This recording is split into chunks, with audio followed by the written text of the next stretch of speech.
Llegamos al último capítulo de la primera carta de Juan. Este capítulo 5 que está dividido en 3 partes, del versículo 1 al versículo 21.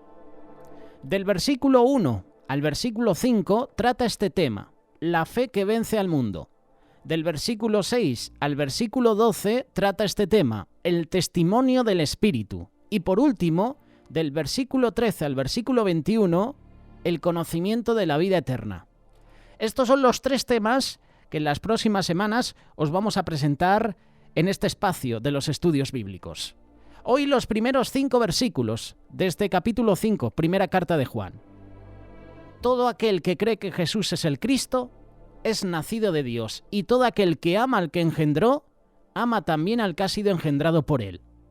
En esto conocemos que amamos a los hijos de Dios, cuando amamos a Dios y guardamos sus mandamientos. Este es el amor a Dios, que guardemos sus mandamientos, y sus mandamientos no son gravosos. Porque todo lo que es nacido de Dios vence al mundo, y esta es la victoria que ha vencido al mundo, nuestra fe. ¿Quién es el que vence al mundo sino el que cree que Jesús es el Hijo de Dios? Muchos cristianos decimos tener fe y hacemos oraciones, pero nada cambia en nuestra vida. Pareciera que las promesas, que las maravillas de Dios no son para nosotros. Muchas veces esa fe que decimos tener es una fe teórica. Es decir, no la llevamos a la acción, no la llevamos a la práctica. Y en este día, en este estudio bíblico, vamos a reflexionar en la palabra de Dios qué significa tener una fe viva. Una fe viva es la que vence cualquier obstáculo para llegar a Jesús. De hecho, ese es el tema que hemos mencionado. Capítulo 5, versículos del 1 al 5. La fe que vence al mundo. Fe viva. ¿Usted tiene fe viva o tiene una fe muerta? Una fe viva es la que vence cualquier obstáculo para llegar a Jesús. Y en Marcos capítulo 2 hay una historia que confirma esto. Jesús estaba en una casa predicando la palabra y llegaron tantas personas que ya no cabían ni a la puerta de la casa. El lugar estaba abarrotado de personas. De esas personas, 4, algunos los llaman 4 amigos, podrían ser incluso 4 familiares, traían un paralítico para que Jesús lo sanase en ese momento, ¿no? Y en el versículo 4 está la clave para reconocer esa fe. No una fe muerta, una fe viva. Una fe viva que esos hombres tenían. No podían acercarse a causa de la multitud, ni una persona sana podía entrar, mucho menos un paralítico que tenía que ser cargado por 4 personas. ¿Y qué deciden? ¿Deciden irse para casa? No podemos entrar, lo sentimos, compañero, otro día, en otro momento. ¿Qué era lo más normal que podían haber hecho esos hombres? Darse la vuelta, decir que no se puede.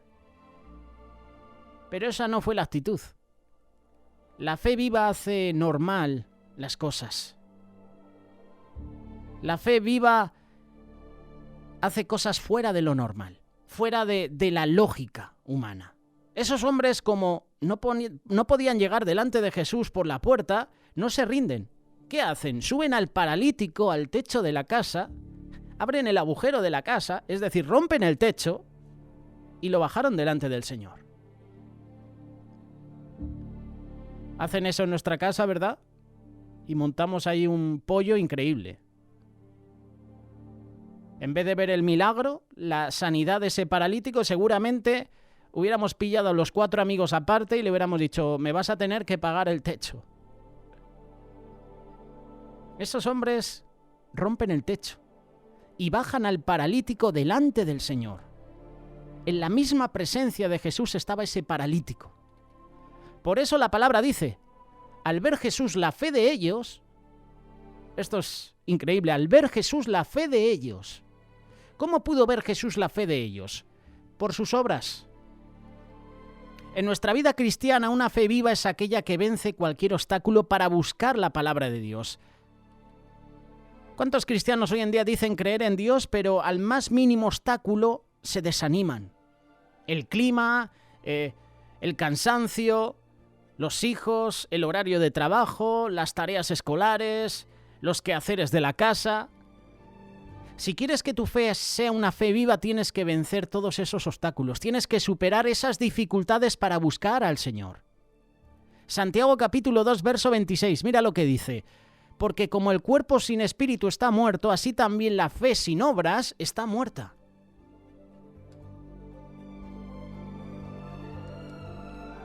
Jesús vio la fe de ellos. Vio la fe de ellos por sus obras. Una fe viva es la que vence cualquier obstáculo para llegar a Jesús. Una fe viva es la que, pase lo que pase, no se aparta del Señor.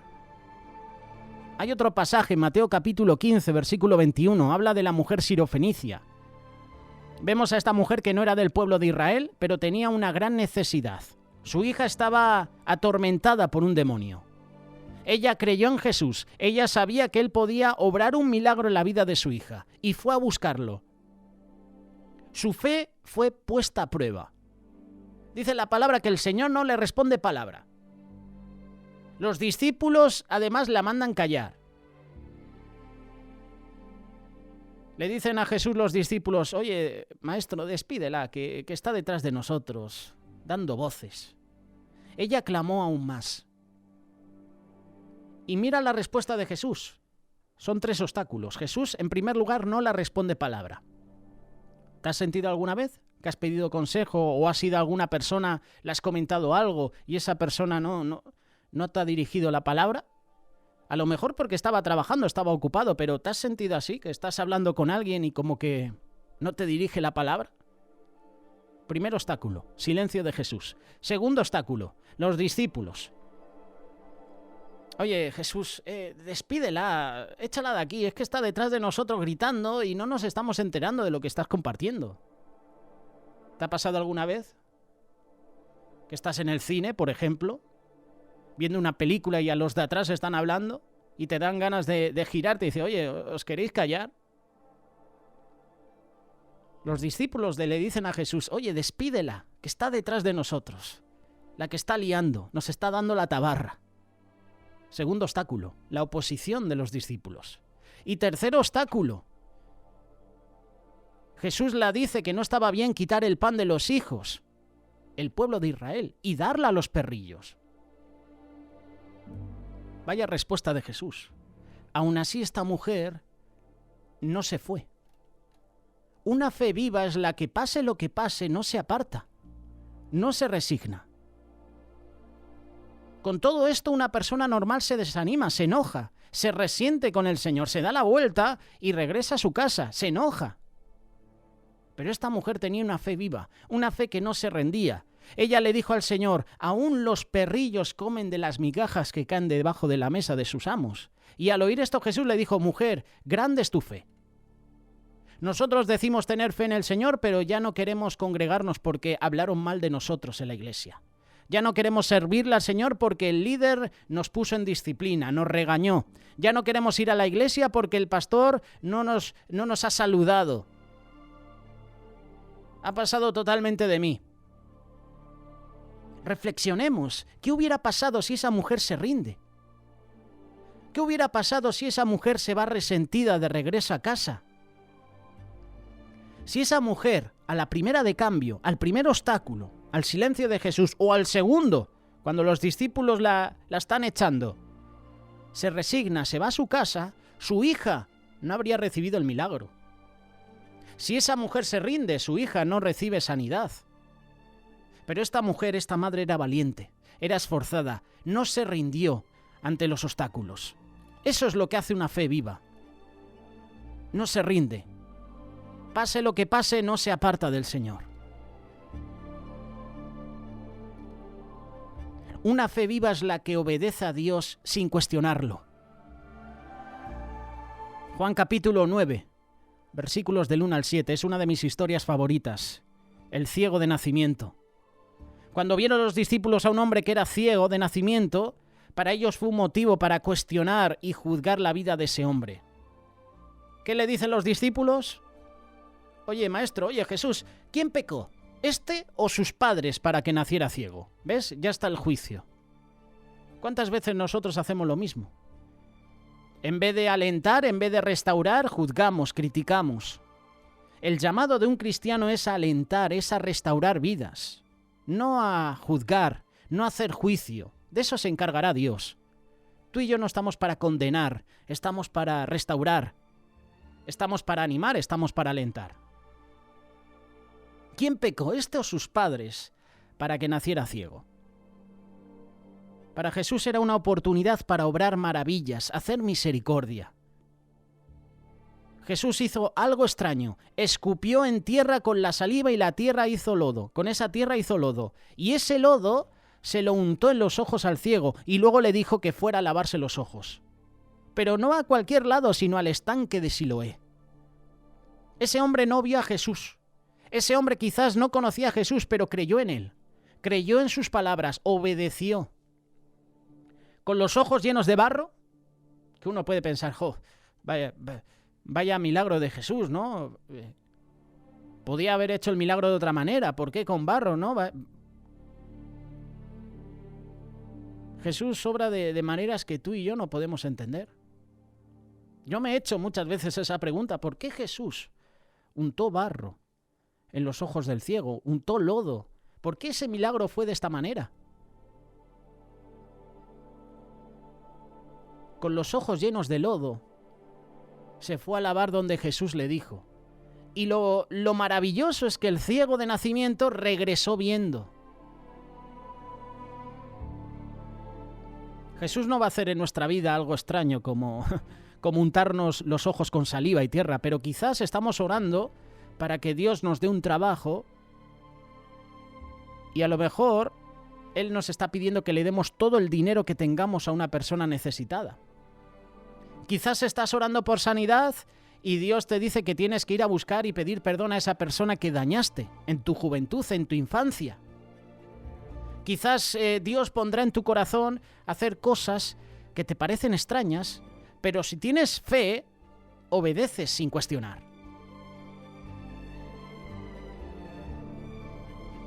Ahora sí que podemos responder a esta pregunta.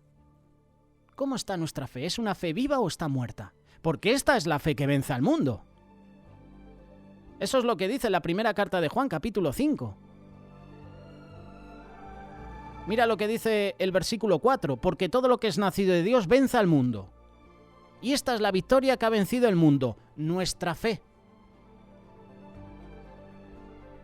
¿Fe viva o fe muerta?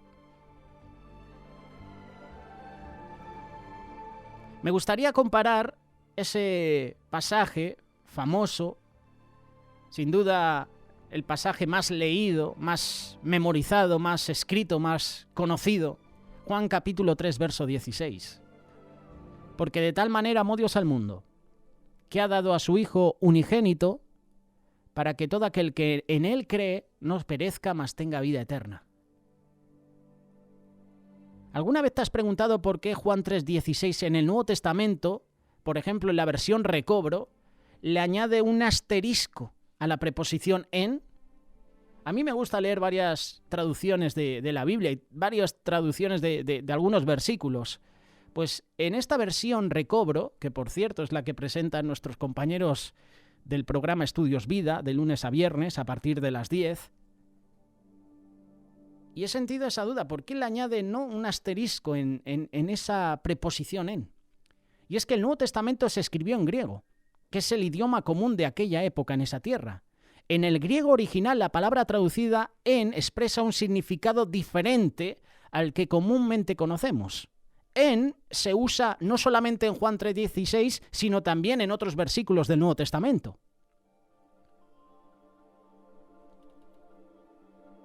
Con respecto a la traducción de la Biblia, en este versículo la palabra en nos dice algo muy crucial sobre nuestra relación con Jesús. ¿Cuál es esta diferencia que se observa en creer en Él y creerle? Creerle es creer que Cristo existe, que Él es el verdadero, que Él es real. y no es necesario nacer de nuevo o ser regenerado para reconocer que Cristo es real. Mateo capítulo 8, verso 29. Hasta los demonios saben que Jesús existe y creen que Él es el Hijo de Dios. De modo que mientras creer en Jesús es importante, el Nuevo Testamento usa la palabra griega traducida en por una razón. Creer en Cristo es recibirle, es estar unido a Él. Juan capítulo 1, versículo 12 dice: «Mas a todos los que le recibieron, a los que creen en su nombre, les dio potestad de ser hechos hijos de Dios». Y este versículo hace equivalente creer en su nombre con recibirle. De modo que creer en implica algo más de un conocimiento mental o un reconocimiento. Implica el hecho de recibir algo espiritualmente. Creer es recibir. Un ejemplo, cuando nos ofrecen una tarta de manzana. Hay dos maneras en las que podemos reaccionar. Una manera es aquella en la que observamos la tarta, creemos que es una tarta de manzana, también creemos que para hacer esta tarta pues se usaron manzanas, obviamente, se usó azúcar, harina, hubo un proceso antes de ser horneada para que estuviera lista, para que tú y yo pues nos comiésemos esa tarta de manzana o de otra fruta. Hasta podemos creer que tiene un buen sabor. Esto es creer de manera objetiva. Es creer de manera objetiva que la tarta existe y que es una tarta de manzana que tiene un sabor bueno y seguramente está deliciosa. La otra manera de reaccionar es simplemente probándola. Mientras se come la tarta, usted la recibe. Sabe que la tarta existe, pero experimenta más allá de conocerla objetivamente, puesto que usted la está consumiendo, la está ingiriendo. Usted experimenta de una manera subjetiva la tarta, más allá de simplemente ver su existencia sobre la mesa. Disfrutas el sabor agradable, su textura. La tarta ya no está fuera de usted, la ha recibido. Ahora ese trozo de tarta, esa tarta está en tu vientre. Cuando creemos en Cristo, podemos gustar de Él, ingerirlo. Y esto es mucho más significativo que pensar en Él y creer que es real. Estar unido a Él. Creer en Cristo no es solo recibirle en nosotros, sino estar unido a Él. Aquel en quien hemos creído, creer en Él, es entrar en Él. Otro ejemplo, una piscina. Usted puede caminar por el borde de la piscina. Puedes observar el agua. Se puede dar cuenta que una piscina de verdad, con agua de verdad, está delante tuya. Esto es creer en la piscina, ¿verdad? Estoy viendo, es una piscina de verdad, tiene agua de verdad. Esto es creer en la piscina. Sin embargo, una vez que se mete en la piscina, el agua lo cubre, el agua lo rodea. Ya no se encuentra observando la piscina o pensando que qué bien se ve. Ahora eres partícipe del agua. Ahora el agua te refresca. Ahora estás nadando en ella. Los hechos objetivos son importantes, pero la Biblia revela algo más profundo respecto al tipo de relación que Dios quiere tener con nosotros. Él no desea que meramente creamos en Él de forma objetiva. Él no quiere que reconozcamos que Él existe. En lugar de eso, su palabra nos revela que al creer en Cristo, estamos en Cristo. Dios ya no está fuera de nosotros. Entender esto nos ayuda a darnos cuenta no solamente al principio de nuestra salvación, sino diariamente. Antes de ser salvos, Dios estaba fuera de nosotros. Personalmente no teníamos nada que ver con Él. Sin embargo, cuando creímos en Él, entramos en Él y Él entró en nosotros. Llegamos a ser uno con Él. Ahora podemos experimentar esta unión con Él diariamente. Creer en el Señor nos permite experimentarle, conocerle personalmente. Esa es la base de nuestra vida cristiana. Todo aquel que cree que Jesús es el Cristo, es nacido de Dios, y todo aquel que ama al que engendró, ama también al que ha sido engendrado por Él. En esto conocemos que amamos a los hijos de Dios, cuando amamos a Dios y cuando guardamos sus mandamientos. Esta es la fe que vence al mundo. porque todo lo que es nacido de Dios vence al mundo. ¿Has nacido de nuevo? ¿Has tenido un encuentro personal con Jesús? ¿Tienes una relación personal con Jesús? Si tu respuesta es positiva, afirmativa, gloria a Dios. Sigue comunicándote con Él. Si todavía no has tenido un encuentro personal con Jesús, ahora es un buen momento. No dejes pasar esta oportunidad. Busca la presencia de Dios.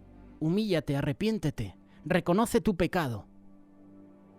Deja que Jesús sea parte de ti.